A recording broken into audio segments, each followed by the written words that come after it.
Cowboy Logic, Episode 7, The Blue Mug with the Crooked Handle, and Why Cracks Don't Mean You're Broken. Welcome back to Cowboy Logic. I'm Ann Dunbar, and today's wisdom comes from something small, something handmade, and something I kept long after most people would have thrown it away. Blue coffee mug.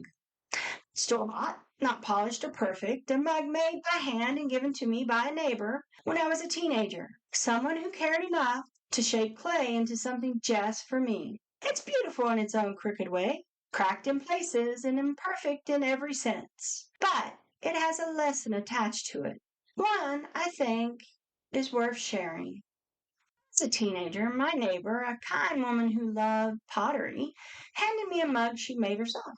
I remember turning it in my hands and seeing how the blue glaze pooled unevenly and how it dipped slightly to one side and the handle wasn't quite straight.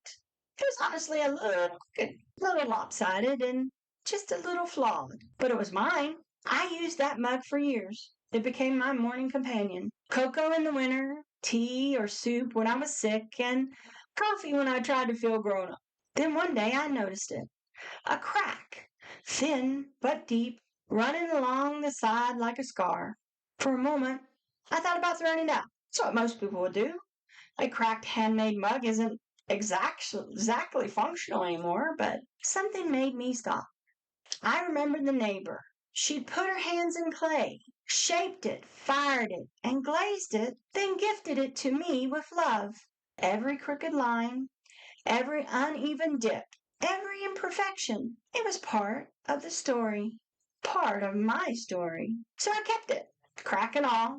These days, I don't drink from it anymore. It's too fragile for that. But I still keep it where I can see it. And every morning, that little crack looks back at me like a reminder.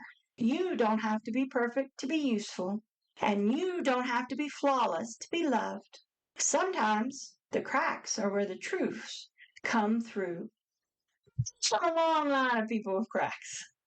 My daddy, a man who kept going through broken bones and broken dreams and 5 heart attacks. His body was full of cracks, but his heart was solid as a mountain. My mama, her voice soft, her wisdom gentle, but she carried more weight than most people will ever understand.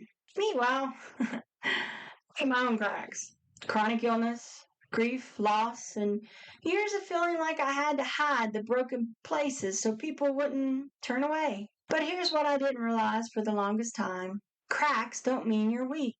They mean you survived something that could have destroyed you. And maybe, just maybe, the people who matter won't see the cracks as flaws at all. They'll see them as proof of who you are.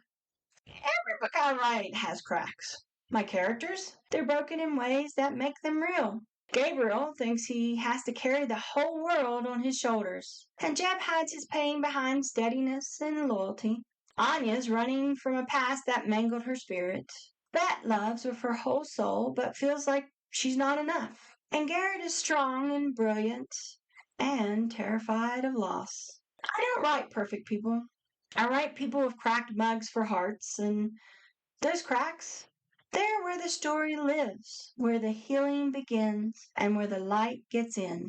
Because a character without flaws is a statue, and a story without conflict is just a list of events. But a character with cracks, a character who breaks and mends and chooses to love anyway, that's where the magic happens. That's where readers say, I felt that.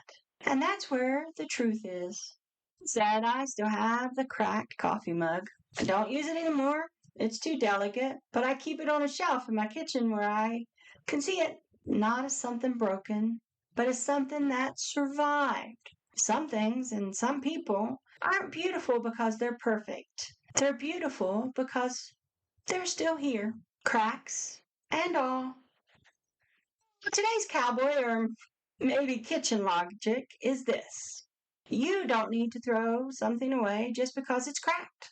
Strength isn't about being flawless. It's about holding on even when life puts pressure on the weak spots. Now, thanks for spending this time with me on Cowboy Logic. My book, Starting Over in Montana, On Your Salvation, and That's Christmas Gamble, each carry their own cracks and their own healing. I'll see you next week with another piece of wisdom from a life lived imperfectly, but honestly. Until then, be gentle with your cracks. They're part of your story.